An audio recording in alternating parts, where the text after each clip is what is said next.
Assalamualaikum warahmatullahi wabarakatuh. Nama saya Heru Fahrudin.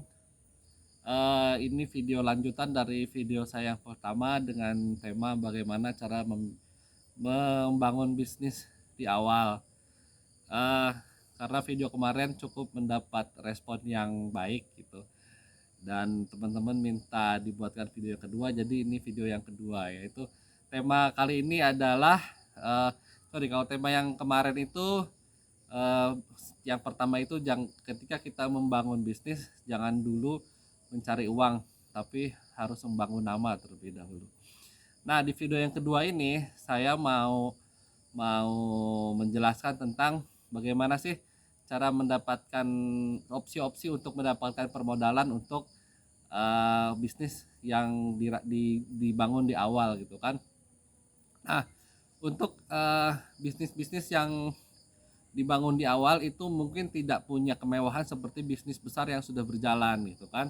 Kalau bisnis besar untuk mendapatkan modal mereka bisa mengajukan pinjaman ke bank, mereka bisa menerbitkan obligasi, atau mereka juga bisa menerbitkan saham baru gitu kan. Nah, tapi usaha-usaha yang dibangun di awal itu tidak punya kemewahan seperti itu gitu kan. Nah, ini saya tidak berniat mengajari teman-teman. Ini hanya sharing saya waktu menjalankan usaha gitu kan. Eh, nah, opsi yang pertama mungkin teman-teman juga sudah hafal gitu kan, yaitu ketika kita memulai bisnis ya kita menggunakan modal yang ada gitu kan, modal modal yang ada. Jadi berapa uang yang teman-teman miliki itu yang teman-teman gunakan untuk menjalankan usaha gitu kan. Tapi mungkin kelemahannya tidak bisa besar gitu kan. Mungkin modalnya terbatas, tidak bisa besar untuk di awal, dan tapi ada kelebihannya. Jadi ketika kita modal 100% dari kita sendiri gitu, jadi usaha itu 100% dalam kontrol kita gitu kan. Nah, kalau teman-teman uh, mau membangun usaha tapi modalnya nggak cukup gitu kan. Nah, ini ada opsi yang kedua, yaitu misalkan teman-teman mau bikin bisnis apa ya, seblak gitu kan. Misalkan butuh modal 30 juta tapi teman-teman cuman punya 15 juta gitu kan. Nah, teman-teman bisa membuka opsi yang kedua, yaitu mencari partner untuk menjadi pemegang saham. Misalkan teman-teman menawarkan eh, usaha ke teman yang teman-teman percaya gitu kan. Misalkan teman-teman tawarkan, mau nggak jadi pemegang saham di bisnis seblak saya gitu kan, saya kasih saham 49% misalkan kepemilikan.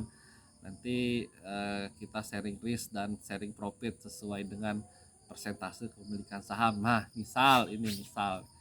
Nah, itu opsi yang kedua gitu kan.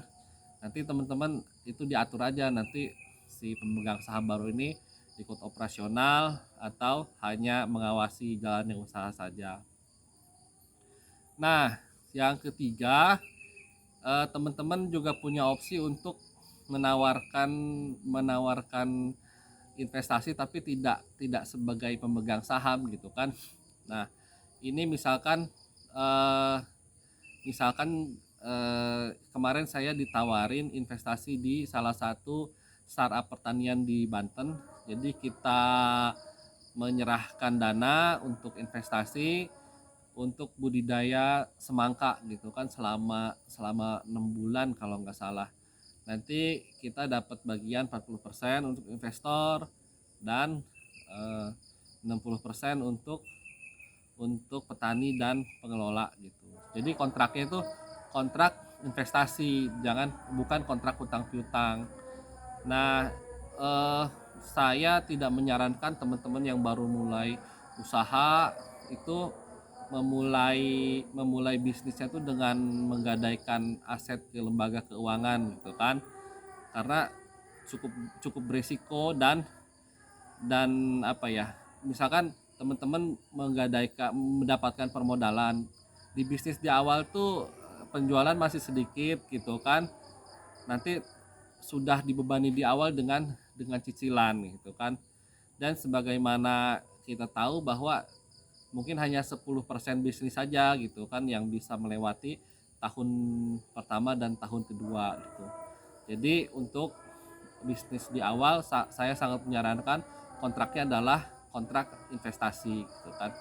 Jangan kontrak hutang piutang. Oke, mungkin ini saja sharing dari saya hari ini. Terima kasih untuk teman-teman yang menonton. Assalamualaikum warahmatullahi wabarakatuh.